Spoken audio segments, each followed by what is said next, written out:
அவுது பில்லாஹி மினஷ் ஷைத்தானிர் ரஜீம் பிஸ்மில்லாஹிர் ரஹ்மானிர் ரஹீம். அல்லாஹ்வின் அருள் கொண்டு அல் குர்ஆனின் ஒளி உங்கள் இதயங்களை பவளமாக மாற்றட்டும் இன்ஷா அல்லாஹ். நூருல் குர்ஆன் ஒஃபிஷியல் யூடியூப் சேனல் ஊடாக உங்களுக்கு சலாத்தை தெரிவித்துக் கொள்கின்றேன். அஸ்ஸலாமு அலைக்கும் வரஹ்மத்துல்லாஹி வபரகாத்துஹு. நிச்சயமாக என்னுடைய பதிவுகள் அனைத்தும் எனக்கே முதல் நினைவூட்டல். நிமிடத்தில் நம்முடைய துஆக்கள் கபூலாக இன்னும் பல நாட்களாக கஷ்டப்பட்டு கவலைப்பட்டு கொண்டிருக்கக்கூடிய இன்னும் வெளியில் சொல்ல முடியாத பிரச்சினைகளை அல்லாஹ் தீர்த்து தரக்கூடிய ஒரு அமலை பற்றித்தான் இன்ஷா அல்லாஹ் இன்றைய பதிவில் நாம் பார்க்க இருக்கின்றோம். எல்லோரும் எப்படி இருக்கின்றீர்கள்? நன்றாக இருக்கின்றீர்களா? இன்ஷா அல்லாஹ் நன்றாக உள்ளீர்கள் என்றால் அல்ஹம்துலில்லாஹ் என்று கமெண்ட் செய்யுங்கள். இன்ஷா அல்லாஹ் யார் யாரெல்லாம் மன கஷ்டத்திலும் மனவேதனையிலும் அல்லாஹ்வை புகழ்ந்து அல்ஹம்துலில்லாஹ் என்று கமெண்ட் செய்கின்றீர்களோ அல்லாஹ் உங்களுடைய வாழ்க்கையை மென்மேலும் செழிப்பாக்கி சிறப்பாக்கி பரக்கத்தாக்கி வைப்பானாக. ஆமீன் ஆமீன் என்று கூறுங்கள் இன்ஷா அல்லாஹ். இவ்வுலக வாழ்க்கையில் நம் அனைவருடைய வாழ்க்கையிலும் வரும் சோதனைகள், கஷ்டங்கள், கவலைகள் இவை அனைத்தும் அல்லாஹ்வின் புறத்திலிருந்து வருகின்றது என்பதனை நாம் நம்ப வேண்டும்.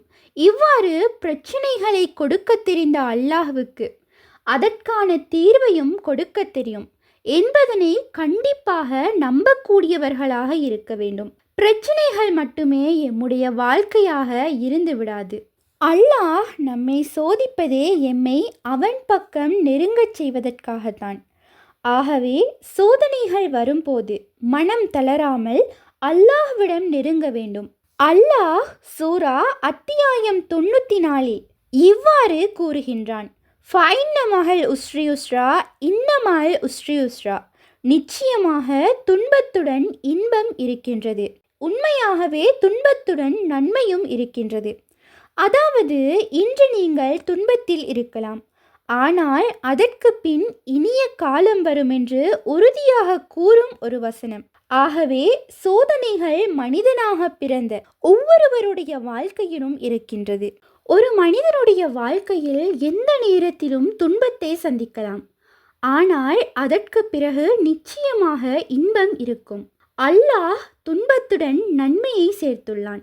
ஒரே ஒரு கஷ்டத்துக்கு பின் பல நன்மைகள் இருக்கின்றது என்று உலமாக்கள் கூறுகின்றார்கள். அல் உஸ்ர் என்பது துன்பம், அது ஒருமையாக இருக்கின்றது. ஆனால் யுஸ்ர் என்பது இன்பம், அது இருமையாக கூறப்பட்டுள்ளது. அதாவது ஒரு துன்பத்துக்கு பின்னர் பல நன்மைகள் இருக்கின்றது. ஆகவே சிறிய கஷ்டங்கள் பிரச்சனைகள் வரும்போது துவண்டு விடாமல் நிச்சயமாக இந்த கஷ்டத்தில் கூட அல்லாஹ் ஏதாவது நலவை வைத்திருப்பான்.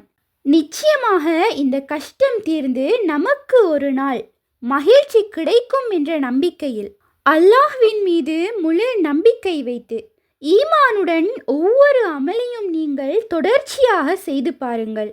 அல்லாஹ் நம்முடைய வாழ்க்கையை கொஞ்சம் கொஞ்சமாக சிறப்பாக்கி கொண்டே வருவான். இதனை நீங்கள் கண்கூடாக பார்க்கலாம். இன்ஷா அல்லாஹ் நிறைய சகோதர சகோதரிகள் உங்கள் கஷ்டங்களை கூறி துஆ செய்ய கூறுகின்றீர்கள்.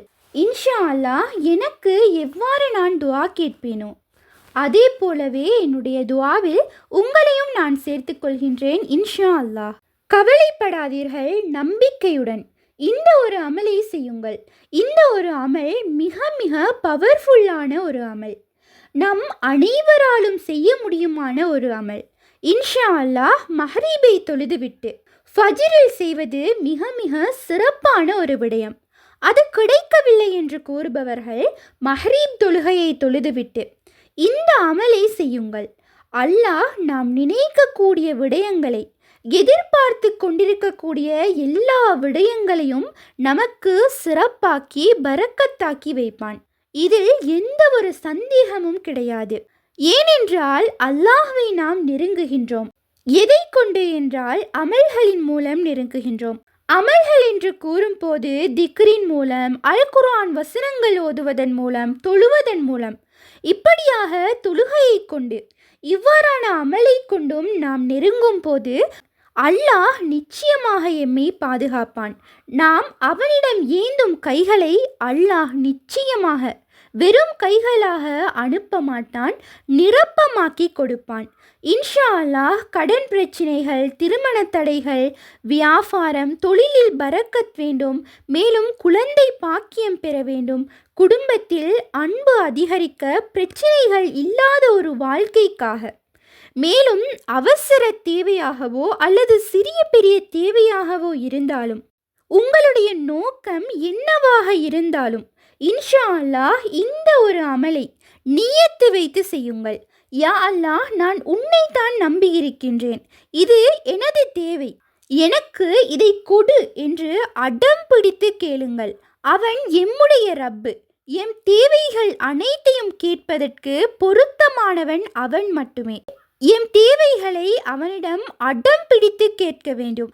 இன்னும் நான் என் ரப்பிடம் நிறைய நாட்களாக கேட்டுக்கொண்டிருக்கின்றேன், அவன் என்னுடைய துஆக்களை கபூலாக்கவில்லை என்று கூறுபவர்கள், இவ்வாறாக துஆ கபூலாகாதவர்களின் துஆக்களை கூட இன்ஷா அல்லாஹ் இந்த ஒரு அமல் நமக்கு கபூலாக்கி தரும். அல்லாஹ்வினுடைய உதவி நமக்கு கிடைக்கும். நம்பிக்கையோடு இந்த அமலை செய்யுங்கள். நிச்சயமாக என்னுடைய ரப்பு எங்களுக்கு பதிலை தருவான் எனும் உறுதியான நம்பிக்கையுடன் இன்ஷா அல்லாஹ் இந்த ஒரு அமலை செய்யுங்கள். இன்ஷா அல்லாஹ் அந்த அமல் என்னவென்றால், மஹ்ரிபை நீங்கள் தொழுதுவிட்டு சூரா ரஹ்மானை ஒரு முறை மட்டும் ஓதுங்கள். இந்த சூரா ரஹ்மான் என்னுடைய வாழ்க்கையை எவ்வாறு மாற்றியது என்று நான் ஒரு பதிவில் பதிவிட்டுள்ளேன். இது அவ்வளவு சக்தி வாய்ந்த சிறப்பான சூரா. இன்ஷா அல்லாஹ் இதனை ஒரு முறை ஓதிக்கொள்ளுங்கள். இந்த சூறாவை ஒரு முறை ஓதிவிட்டு அதே அமர்வில் இன்ஷா அல்லாஹ் இந்த ஒரு திக்ரை 3 முறை ஓதி அல்லாஹ்விடம் கையேந்தி கேளுங்கள். நிச்சயமாக அல்லாஹ் நமக்கு உதவி செய்வான். சஜ்தாவில் அதிகமாக துஆ கேளுங்கள். ஏனென்றால் சஜ்தா என்பது நாம் அல்லாஹ்வை நெருங்கக்கூடிய ஒரு இடமாக இருக்கின்றது. அல்லாஹ்வை நாம் நெருங்க வேண்டும் என்றால் சஜ்தாவில் அதிகமாக துஆ கேட்க வேண்டும். மேலும் எம்முடைய துஆக்கள் கபூலாகக்கூடிய ஒரு இடமாகவும் இந்த சஜ்தா காணப்படுகின்றது. எனவே இன்ஷா அல்லாஹ் இந்த திக்கரை ஓதி சஜ்தாவில் அதிகமாக துஆ கேட்போம். அந்த திக்கர் என்னவென்றால், சுப்ஹானல்லாஹி மில் அல் மீசானி வ முன்தஹல் இல்மி வ மஃப்ல அர் ரிலா வ ஜீனத்தல் அர்ஷ் வல்ஹம்துலில்லாஹி மில் அல் மீசானி வ முன்தஹல் இல்மி வ மஃப்ல அர் ரிலா வ ஜீனத்தல் அர்ஷ் வல்லாஹு அக்பர் மில் அல் மீசானி வ முன்தஹல் இல்மி வ மஃப்ல அர் ரிலா வ ஜீனத்தல் அர்ஷ் சுப்ஹானல்லாஹி மில் அல் மீசானி வ முன்தஹல் இல்மி வ மஃப்ல அர் ரிலா வ ஜீனத்தல் அர்ஷ் வல்ஹம்துலில்லாஹி மில் அல் மீசானி வ முன்தஹல் இல்மி வ மஃப்ல அர் ரிலா வ ஜீனத்தல் அர்ஷ் வல்லாஹு அக்பர் மில் அல் மீசானி வ முன்தஹல் இல்மி வ மஃப்ல அர் ரிலா வ ஜீனத்தல் அர்ஷ் சுப்ஹானல்லாஹி மில் அல் மீசானி வ முன்தஹல் இல்மி வ மஃப்ல அர் ரிலா வ ஜீனத்தல் அர்ஷ் வல்ஹம்துலில்லாஹி மில் அல் மீசானி வ முன்தஹல் இல்மி வ மஃப்ல அர் ரிலா வ ஜீனத்தல் அர்ஷ் வல்லாஹு அக்பர் மில் அல் மீசானி வ முன்தஹல் இல்மி வ மஃப்ல அர் ரிலா வ ஜீனத்தல் அர்ஷ். இந்த 3 துஆவையும் ஒரு சேர இன்ஷா அல்லாஹ் 3 முறை நீங்கள் ஓதுங்கள். இது மிக மிக இலகுவான ஒரு துஆ. ஏனென்றால் முதலாவதாக சுப்ஹானல்லாஹி என்று கூறுகின்றோம், அடுத்து வல்ஹம்துலில்லாஹி என்று கூறுகின்றோம், அடுத்து வல்லாஹு அக்பர் என்று கூறுகின்றோம். மற்றைய எல்லா வார்த்தைகளும் திரும்ப திரும்ப இடம்பெறுகின்றது. இந்த ஒரு துஆவை 3 முறை ஓதிக்கொள்ளுங்கள். சுப்ஹானல்லாஹ் என்பதனை நாம் ஒரு முறை கூறினாலே அல்லாஹ் நமக்காக வேண்டி சுவர்க்கத்தில் ஒரு மரத்தை நடுகின்றான். சுப்ஹானல்லாஹ் என்பது அல்லாஹ்வுக்கு மிக மிக பிடித்தமான ஒரு வார்த்தை. வல்ஹம்துலில்லாஹ் என்பது அல்லாஹ்வை புகழக்கூடிய ஒரு சொல். இன்னும் அல்லாஹு அக்பர் என்பது அல்லாஹ் மிக பெரியவன் என்று கூறக்கூடிய தவக்குல் நிறைந்த ஒரு வார்த்தை. இந்த 3 வார்த்தைகளை கொண்ட இந்த துஆவை 3 முறை ஓதிக்கொள்ளுங்கள். இன்ஷா அல்லாஹ் கேட்டதன்படி அமல் செய்யும் பாக்கியத்தை வல்ல அல்லாஹ் நாம் அனைவருக்கும் தந்தருள்வானாக. ஆமீன். இன்ஷா அல்லாஹ் இந்த பதிவானது உங்களுக்கு மிகவும் பயனுள்ளதாக இருக்கும் என்று நான் நினைக்கின்றேன். பயனுள்ளதாக இருப்பின் அல்ஹம்துலில்லாஹ் என்று கமெண்ட் செய்யுங்கள். மற்றும் ஒரு பதிவில் சந்திப்போம். உண்மையான அறிவை தேடும் வழி அல் குர்ஆனாகும். உங்கள் ஆதரவுகளுக்கு ஜிசாக்குமல்லாஹ் ஹைரன். தொடர்ந்தும் எம்முடன் பயணியுங்கள். அஸ்ஸலாமு அலைக்கும் வரஹ்மத்துல்லாஹி வபரகாத்துஹு.